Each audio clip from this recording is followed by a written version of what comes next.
Hi everybody, my name is Asher and welcome to my channel. Today is going to be the second episode of the Testosterone All-in-One Place series.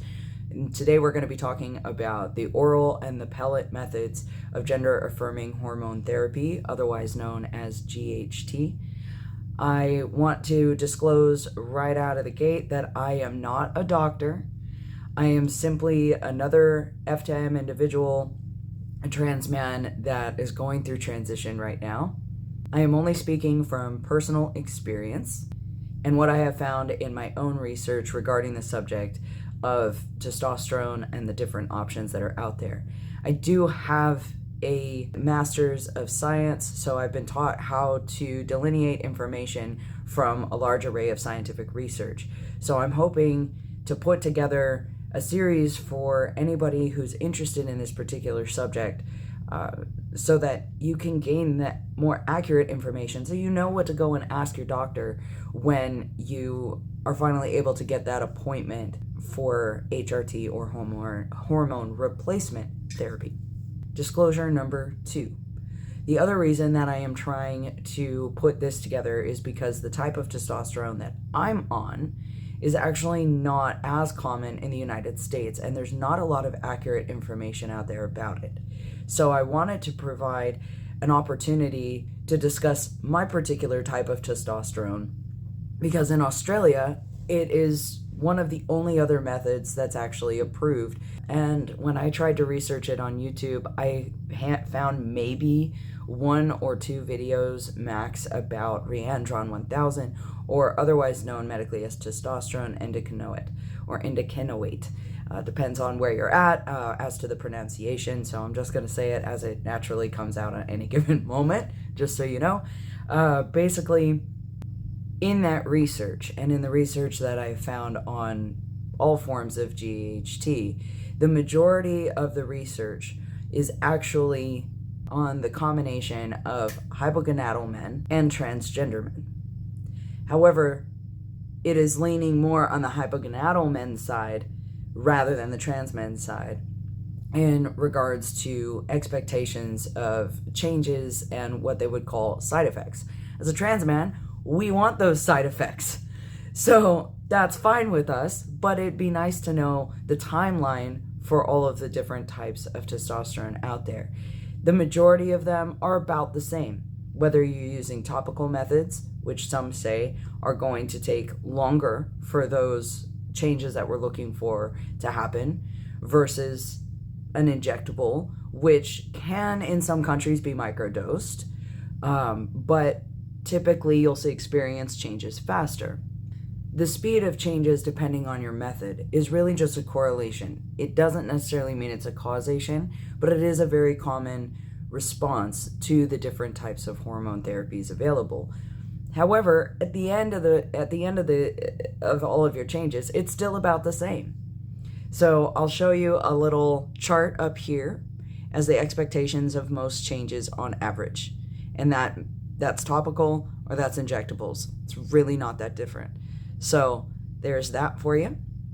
In addition, the studies related to hypogonadal men and some trans men were the actual recommendations for prescribing testosterone for trans men. So some of the information that doctors have related to transitioning from F to M is really based mostly on cis males, unfortunately. But that is just what we have to go on. Then on top of that, we have people who've reported different changes at different times. The research is ongoing as to what the long-term effects are of testosterone therapy. So please keep those in mind. If you have any concerns about that, please talk to your doctor. So now that those disclosures are out of the way and some just extra little fluff information, we're going to go ahead and get started and move into the oral and pellet methods of testosterone. Oral methods and pellet methods are relatively new for trans men's use. The studies done have been primarily on hypogonadal men and on cis males that have low testosterone levels, which is basically what, in layman's terms, what that means, when they have a testosterone level condition oral methods and pellet methods can be given to them. The oral method, there is a lot of conflicting information out there. There are some trans men who are on it, but most of the time you're going to see that those trans men started on gels or injectables before their doctor approved the oral method, and there are reasons for that. According to Madeline Deutsch, who did a study called the Overview of Masculinizing Hormone Therapy, she found that the oral form of testosterone endocannabinoid had complications such as liver toxicity and anaphylaxis. New studies in 2019 and 2022 have found, though, that the FDA did in fact approve the oral form in capsules for testosterone endocannabinoid, but only for hypogonadal men. The name brand for those capsules are Tilando and Jatenzo, if I'm saying that right. If it's Spanish, it's Jatenzo, but I'm not sure. You can go ahead and look up the pronunciation for that if it's something that you would like to look at. However, it is not approved for trans men who are transitioning. If you want to look up those studies, there is a man, his name is Dr. Broderick, and it's an article from 2022.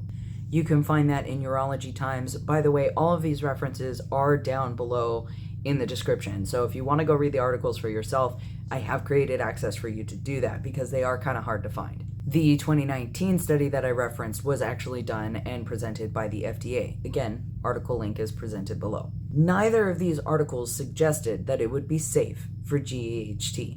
Referring back to Madeline Deutsch's study in 2016, typically oral methods have to be taken twice daily with food to process through the lymphatic system. There are very few studies at the time that show its effectiveness for masculinizing hormone therapy.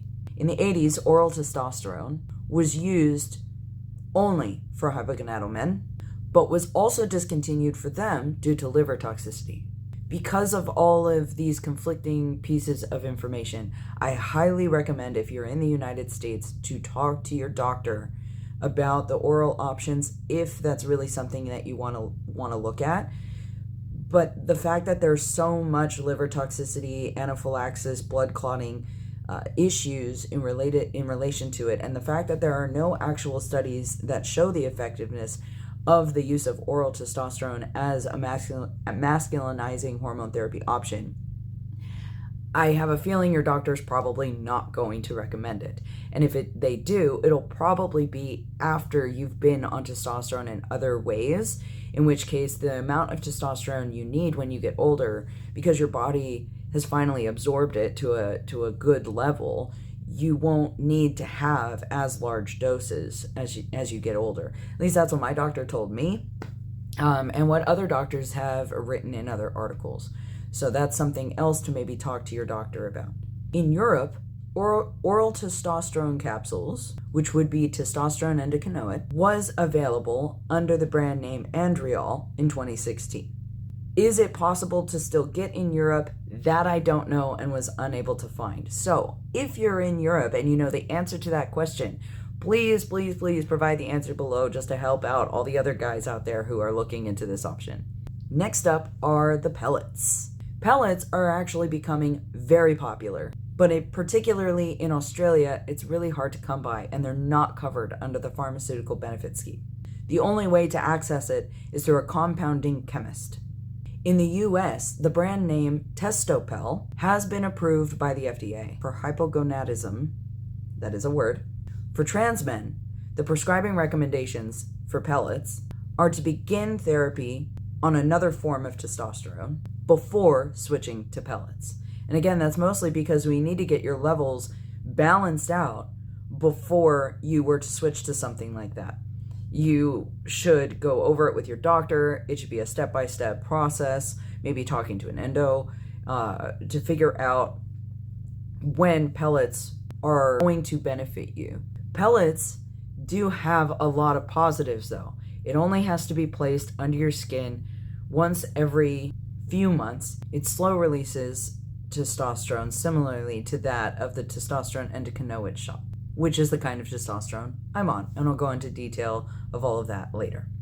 So really, what it comes down to is the oral method is a little bit more risky, according to this research, than the pellet method or gels or injectables. Every single form of testosterone is going to have its own risks, and your body is going to react differently. We have a general idea of what testosterone will do for most people. We understand what the typical risks are, but this is why it's so important to talk to your doctor, to do this under medical supervision. Please do your research on the doctors that you're seeing. Maybe go to a community center, a pro-LGBTQI plus center where they might have doctor recommendations for you. Not all doctors are very affirming. Not all doctors have the experience or the knowledge to prescribe you testosterone in the way that would be best for you. Maybe see a specialist.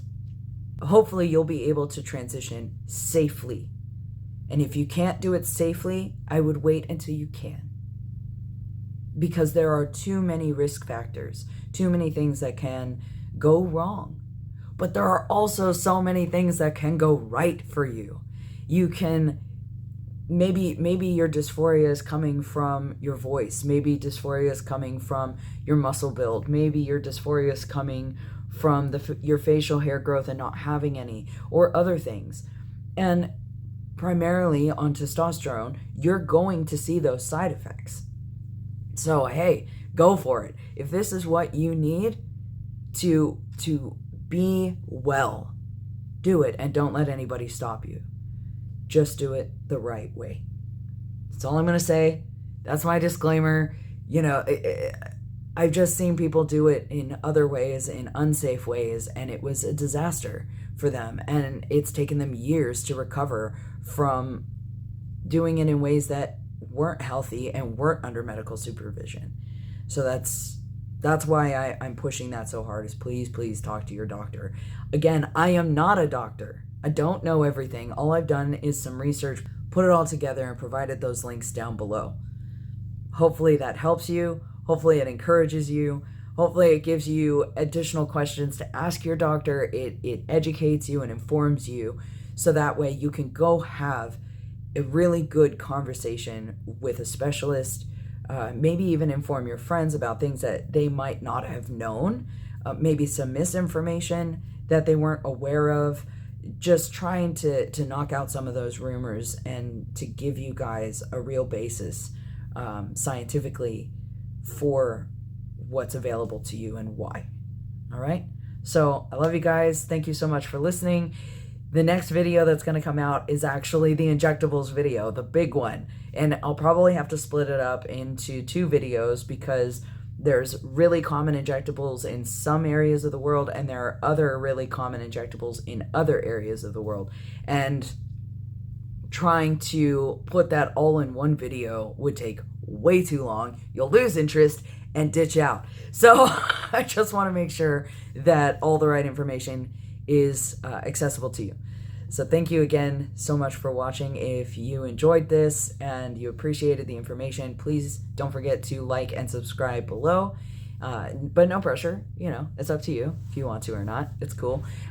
Check out any of the articles for yourself, and if you have any additional information, or if you have a different personal experience than what I presented today, please by all means put it down below, because I like to learn new things, and I'm always open to new information, and everybody's experience is different. So yeah, I hope you guys have a good day, and peace.